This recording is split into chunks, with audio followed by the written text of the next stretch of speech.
Okay.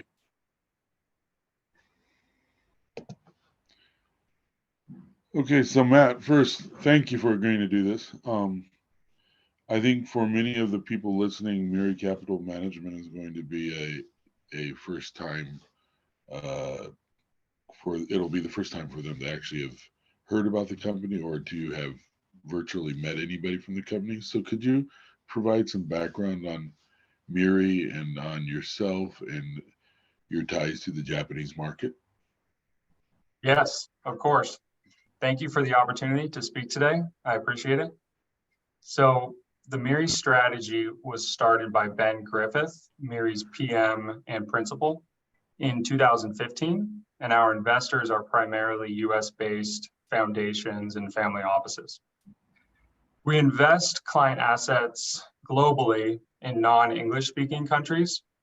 We make long-term investments, and we seek to be friendly and supportive partners to our portfolio companies.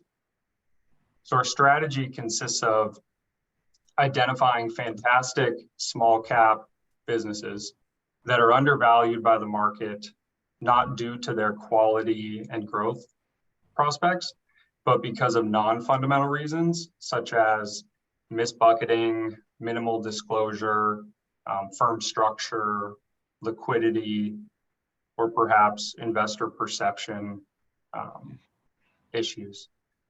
So we seek to partner with management teams that are excited about changing these investor misperceptions and improving their company's valuation and attracting new long-term supportive investors. We do not seek to make recommendations about operating the business because our portfolio management teams know this area far, far better than us. Where we seek to be supportive is in giving companies information on how their businesses and different segments are valued across different markets globally, and what types of things other foreign investors are looking for in terms of reporting, segmenting, and presenting the company. And then in terms of Japan, Japan is an extremely important country for MIRI and comprises over 1/3 of our firm's assets. It is such a large proportion because of the amazing opportunity set for our strategy. There are approximately 3,000 companies with market caps less than $500 million US. There are many fantastic businesses that are undervalued relative to these to their global peers, and then many companies that have some room for improvement in terms of telling the story to their investors, which is where we like to come in. So I've been analyzing Japanese companies since 2016, and I travel to Japan for a couple weeks, at least a couple times a year. Two of our other team members have lived in Japan in the past, and we all love spending as much time as we can in Japan, both personally and for work. Okay. If we kind of drill down to kind of the topic at hand, how important is good IR for evaluating a company? Yeah, so I'll give you some background on how our strategy came to be. So, and maybe that'll help with this answer.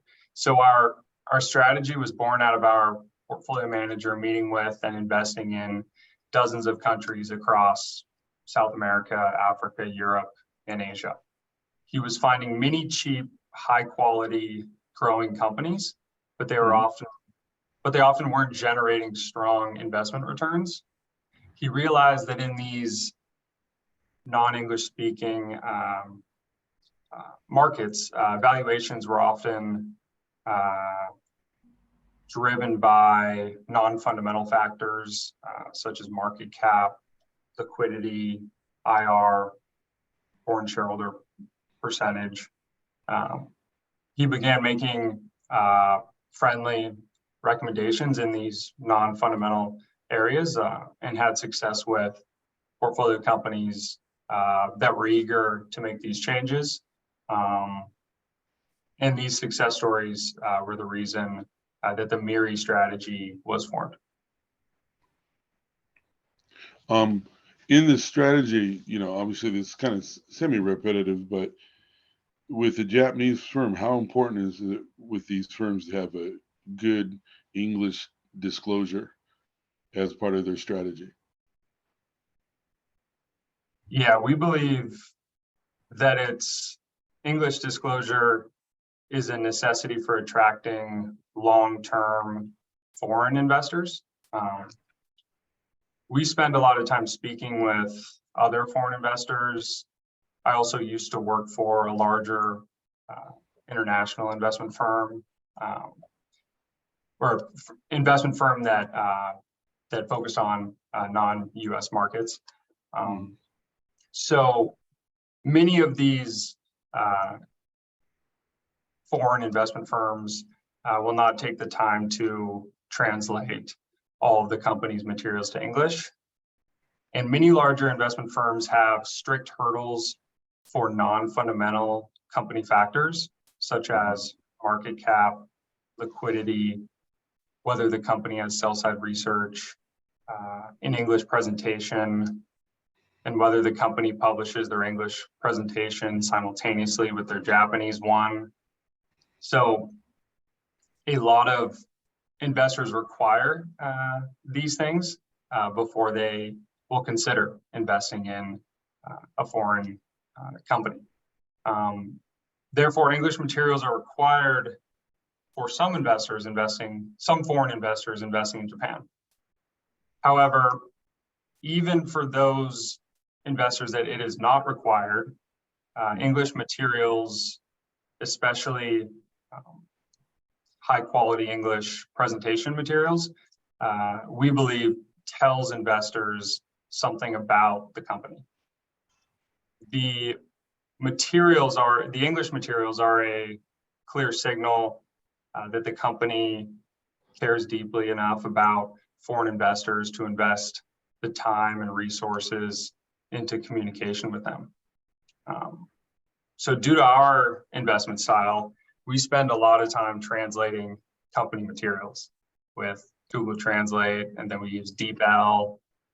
So we try different translation materials that sometimes work differently. And the presentations from companies can often be the most challenging to translate due to the various charts and tables and the formatting. However, many investors, including ourselves, consider company presentations the most important and useful document that companies publish. So there's that disconnect there between the presentations are hardest to translate, yet most critical.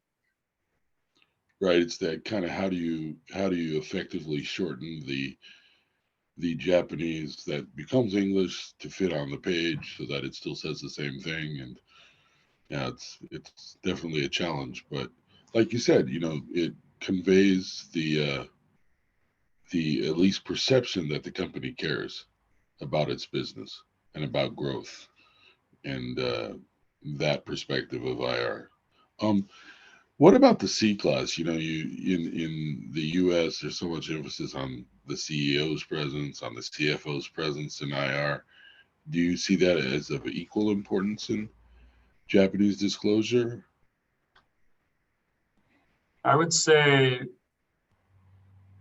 being able to speak with the company's CFO or CEO in Japan tells foreign investors a lot about the company.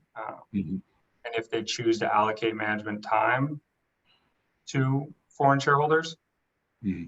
However, we understand that management time is highly precious. So we often recommend to our portfolio companies to hire a dedicated IR person, which can spend time with investors, educating them on the business.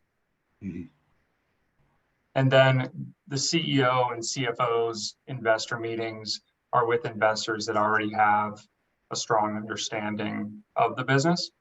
Right. So I would say we understand that it might not be as common for the CFO and CEO to be spending as much time as, say, they do in the US meeting with investors. Mm-hmm. And we don't view that as necessarily a negative, and we think that it provides also a critical role for IR to play.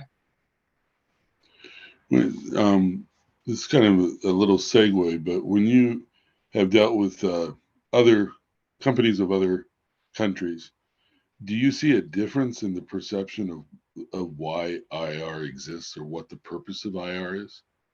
Do you see the different companies kind of like in America, what American firms want to get out of IR, what Japanese firms want to get out of IR, what European firms want to get out?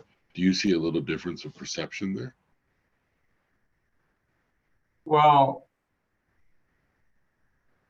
some IR people seem to be more focused on the share price and achieving a multiple, their price earnings multiple, and they're highly cognizant of where their competitors trade. Mm-hmm. That might be more the case in the US and the UK. And then elsewhere we see IR teams highly focused on communication and that being their number one priority. And we think that the US and the UK might be an extreme in that regard, and we think that the focus on communication and honesty that is exhibited in other regions, combined with an understanding of the valuation multiple and where companies trade, I think that a blend of the two is probably most effective. Okay. How important is relationships? Are there relationships with the IR people? Do you like establishing long-term relationships with the staff so that you can communicate more freely, or is it more of a one-off? You come in and just do the presentation and whatever, and that's it? Or do you like to be able to, maybe the word's not casually, but send an email with questions and have them be able to respond relatively quickly, so that there's a sense of a relationship there that you can trust each other and depend and provide information regularly type thing? Is that important to anything that you do? Yeah, that relationship is important, and that ability to communicate and to follow up about questions on a quarterly report or a press release, for example, especially because we're longer term investors that we're commonly invested for several years in these businesses. So we want to have that strong relationship and ability to consistently communicate. This might be a question that's hard to answer, and we haven't discussed it previously, but many Japanese firms, when they're smaller, they'll say, "Oh, we don't, there's no meaning to doing IR for us because, foreign investors don't trade in companies our size. They don't pay attention to us. We're too small." In your experience, obviously, MIRI does pay attention, but is MIRI the exception to the rule, or is there actually a large group of investors that like the small, medium-sized, sub-$500 million listed firms? I would say MIRI is a little unique in how small of firms we invest in. We currently have investments in firms that are 30, 50 million US dollar market cap. Mm-hmm. And they are fantastic businesses. And we introduce them to other foreign investors, telling them how fantastic these businesses are.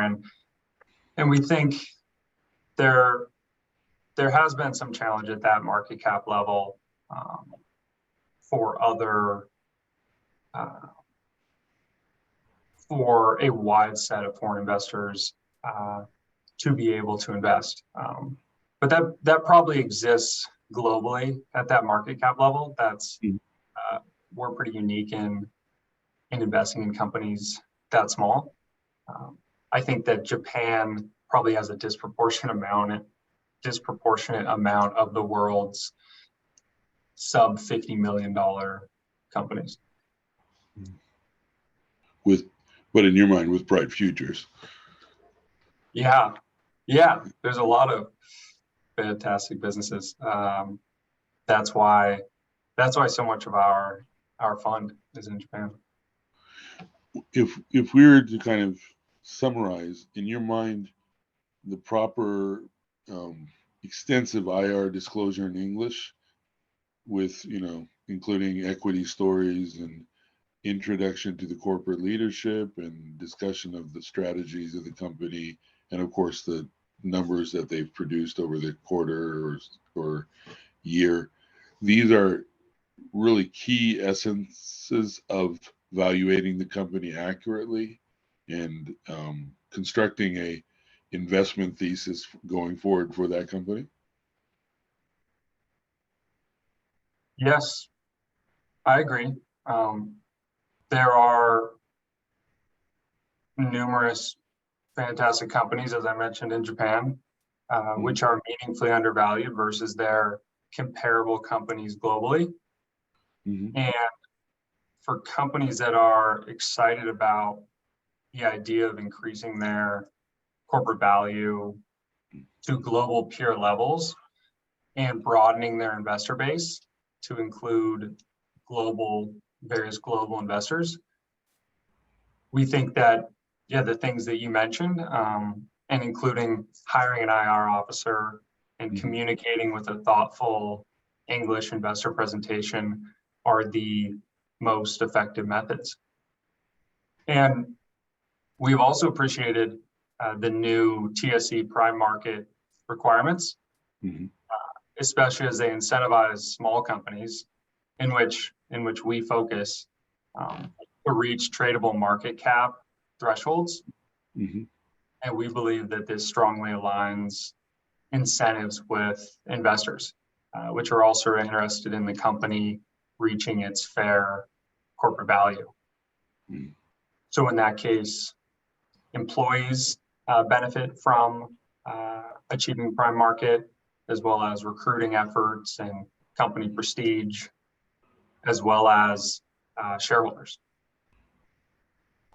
Do you often see a disconnect there with the it may not be an IR type question and it might not be fair to you, but a disconnect between the staff realizing how important good IR is to, in a sense, their valuation of going forward, that the company has a potentially stronger future with better communication? I think that maybe globally in small cap, micro cap companies, there isn't a lot of thinking about the capital markets and how the outside world and global investors portray the company. Right. It's not very common when we look at say a hospital systems software company in Poland or Turkey or Japan. It would be extremely rare for a company like that to know their market valuation and how it compares with the other global companies like that. So we try to bring that information to the business to show them how much their company is really worth, and what their global peers may be doing. Any sort of support or information that we can provide to the company to be helpful, that is one of our focuses, one of our areas where we try to add value. Okay.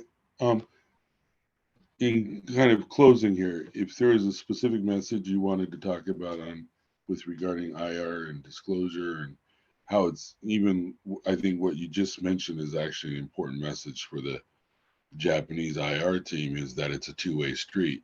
You're going to get information to them that also helps them see how the broad market views them versus their peers.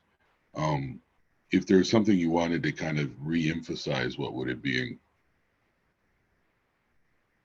Yeah, I think that, like you just mentioned, I think it's great when company IR teams are interested in investor feedback, Mm-hmm. and I love hearing that, and I think it sends an incredible message to investors, that communication can be a two-way street, because I think that the companies understand their business and their market far better than we do.